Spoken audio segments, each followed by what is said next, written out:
నమస్తే డాక్టర్ గారు. నమస్తే అమ్మా. సమ్మర్ స్టార్ట్ అయింది. సో ఈ టైంలో ఏమన్నా అంటే మీరు చెప్పగలుగుతారా?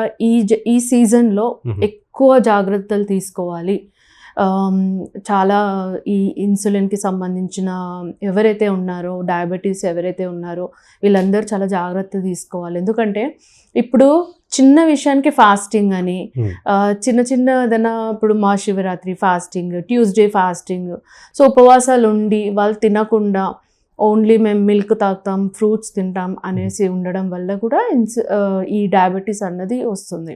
సో దానికి మీరు ఏం సజెస్ట్ చేస్తారు? ఓవరాల్గా మన భారతీయులకి కర్మ సిద్ధాంతం మీద నమ్మకం ఎక్కువ అనమాట. అంటే ఒక విధంగా డెస్టినేషన్ అయిపోయింది, సో దాని ప్రకారం వెళ్దాం అనేది. సో ఇటువంటి దాంట్లో ఏం జరుగుతుందంటే they start డెరైవింగ్ pressure in simple things. నేను దాన్ని ఏమి తీసి పడేయటం లేదు, మన వాళ్ళకి టేస్ట్ కావాలి ప్రతి దాంట్లో. ఉప్పు కొంచెం తక్కువైతే గొడవలు అవుతాయి భార్యాభర్తల మధ్య, అవునా కదా? ప్రతి ఫ్యామిలీలో అది ఎప్పుడప్పుడు జరుగుతూనే ఉంటుంది. కానీ మన ఇండియాలో వాడే ఉప్పు అంతా ప్రపంచంలో ఎవరు వాడరు, except few countries like some other neighbours like Pakistan, Afghanistan వదిలేస్తే వాడరు. And this salt is quiet addicting అనమాట. జస్ట్ లైక్ ఆల్కహాల్ కావచ్చు, స్మోకింగ్ కావచ్చు. ఒక మామూలుగా మనిషికి రోజు అంత కలిపి 4 grams సాల్ట్ అవసరం అండి. ఇంతకుముందు కూడా ఒకసారి ఇంటర్వ్యూలో చెప్పాను. ఒక న్యూక్లియర్ ఫ్యామిలీ తీసుకుందాం ఇండియాలో. హస్బెండ్, మెయిన్ వైఫ్, 2 పిల్లలు ఉంటారు.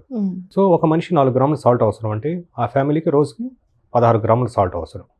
నెలకి 30 days అనుకుంటాం కాబట్టి అప్రాక్సిమేట్గా 1/2 kg అవసరం అవుతుంది. అంటే 4 మెంబర్స్కి 1 kg సాల్ట్ 2 months రావాలి. కానీ మన ఇండియాలో తగ్గరనమాట. ఆ కేజీ సాల్ట్ వారం రావచ్చు, 2 వారాలు రావచ్చు, లేదనుకోండి ఇంట్లో తగులు స్టార్ట్ అయిపోతాయి అనమాట. సో ఎప్పుడైతే ఈ కర్మ సిద్ధాంతం నమ్మామో మనం ఈ సింపుల్ థింగ్స్లో ఈ ప్రెషర్ డెరైవ్ చేస్తాం అనమాట. ఈ సింపుల్ థింగ్స్ ఎందుకు అంటానంటే, ఒక భక్తి భావన మునిగిపోవడం అనేది చాలా సింపుల్ థింగ్, దానికి ఏం నాలెడ్జ్ ఏం అవసరం లేదు. Though I believe in religion. మన వాళ్ళు ఏంటంటే శనివారం పోతేనే వెంకటేశ్వర స్వామిని అనుగ్రహిస్తాడు, మంగళవారం పోతేనే హనుమంతుడు మనల్ని కరుణతో చూస్తాడు, సోమవారం అయితే శివుడు ఇంకా మళ్ళీ నెత్తి మీద పెట్టుకుంటాడనే ఉద్దేశంతో వెళ్తారు. ఇప్పుడు మా హాస్పిటల్స్ చూస్తే చాలా టెంపుల్స్ ఉన్నాయి కేపీహెచ్బీలో. చూస్తే గురువారం రోజు జనాలు తొక్కుంటుంటారు ఎక్కడ, మన సాయిబాబా గుడి దగ్గర. శనివారం చూస్తే అడ్రస్ ఉండరు అనమాట. సో గురువారం రోజు మనకు అక్కడ ఎవరు కనబడుతున్నారు? భక్తులు, అడుగు తినేవాళ్ళు ఎక్కువ కనబడతారు. కానీ ఎవరికైనా దేవుడు కనబడి ఈరోజే నేను అనుగ్రహిస్తాను.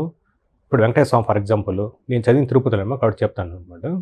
నువ్వు శనివారం నేను అనుగ్రహిస్తాను, సోమవారం వస్తే చెప్పిస్తానని ఇప్పుడు అన్నాను. మనంత గొప్పలు కాదు కదా.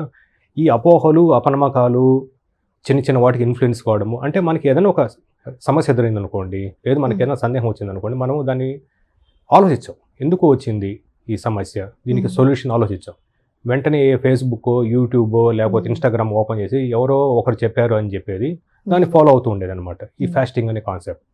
ఓకే, ఫాస్టింగ్ గురించి మనం మాట్లాడుకుందాం. ఫాస్టింగ్ అనేది వెరీ గుడ్ కాన్సెప్ట్, సైంటిఫికలీ కానీ రిలీజియస్గా కానీ. ఎందుకంటే బాడీకి రెస్ట్ ఇవ్వడం అనేది. మామూలుగా ఏంటంటే మన బాడీలో మెటబాలిజము 12 hours రెస్ట్ ఇస్తే, తినకుండా రెస్ట్ ఇస్తే మళ్ళీ రీసెట్ అవుతుంటుంది ఎవ్రీడే.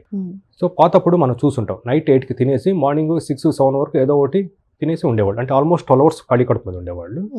ఫాస్టింగ్ అని సైంటిఫిక్ ఎప్పుడు డిఫైన్ చేస్తారు అంటే 8 hours పాటు ఏమి తీసుకోకుండా ఉంటే, అంటే వాటర్ తీసుకోవచ్చు, ఎనర్జీ కన్జంప్షన్ లేకుండా ఉంటే దాన్ని ఫాస్టింగ్ అంటారు సైంటిఫిక్గా. సో 8 hours అనుకున్నా, 12 hours అనుకున్నా, మన వాళ్ళు ఫాస్టింగ్ రకరకాలు చేస్తారు.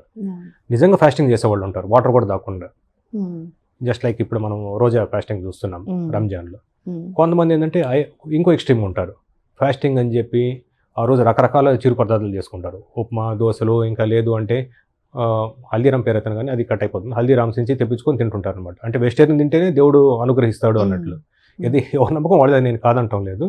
కాబట్టి ఎప్పుడు ఫాస్టింగ్ చేయాలని దాని మీద కూడా స్టడీస్ జరిగినాయి.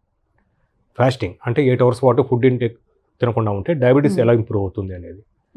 కానీ ఎప్పుడైతే మన జనాలు ఈ సోర్స్ ఎక్కడి నుంచి వచ్చింది అంటే సోర్స్ ఆఫ్ ఇన్ఫర్మేషన్ ఎక్కడి నుంచి వచ్చింది అనలైజ్ చేసుకోకుండా, ఎవరో చెప్పారు అంటే ఒక ప్రవక్తలాగా చెప్పారనుకోండి, వాగ్దాటిగా చెప్పారనుకోండి, అబద్ధమైనా సరే నిజంగా చెప్పారనుకోండి, వెంటనే వాళ్ళు నమ్మేస్తారు అనమాట గుడ్డిగా.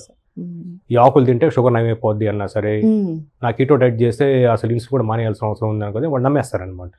సో ఈ ఫాస్టింగ్ గురించి స్టడీస్ జరిగినప్పుడు ఏం జరిగింది అంటే, హార్వర్డ్లో వాళ్ళు 3 groups డివైడ్ చేశారు. ఖాళీ కడుపు మీద ఫాస్టింగ్ అంటే ఉదయాన్నే ఫాస్టింగ్, మధ్యాహ్నం ఫాస్టింగ్, రాత్రి ఫాస్టింగ్. ఆ గ్రూప్స్లో ఒక 3 months 6 months ఫాలో అప్ అయినప్పుడు ఏం జరిగిందంటే, ఎవరైతే నైట్ టైమ్స్ ఫాస్టింగ్ చేస్తారో వాళ్ళలో బెటర్ కంట్రోల్ వచ్చిందనమాట. అంటే జస్ట్ లైక్ మన పాత వాళ్ళు చేసే ఉపవాసం, రాత్రుల పూట మన వాళ్ళు త్వరగా తినేసి పడుకునేవాళ్ళు. కానీ అది ప్రాక్టికాలిటీ వచ్చినప్పటికి ఏమైంది, మార్నింగ్ బ్రేక్ఫాస్ట్ స్కిప్ చేస్తే చాలా మంచిదనే కాన్సెప్ట్ ప్రచారం చేసేసారు. ఎవరైతే నిజంగా చెప్తున్నానమ్మా, నిజంగా పనున్నోళ్ళు ఎవరు మన వాట్సాప్, ఫేస్బుక్లో, ఇన్స్టాగ్రామ్లో అప్లోడ్ చేయరు రీల్స్గా. నిజంగా పనులు వాళ్ళ పనులు వాళ్ళు బిజీగా ఉంటారు.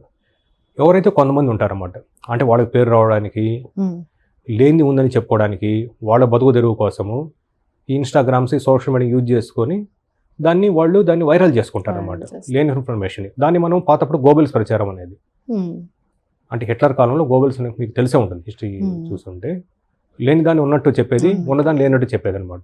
కొంతకాలానికి ఏమవుతుంది, జనాలు నమ్మడం స్టార్ట్ చేస్తారు.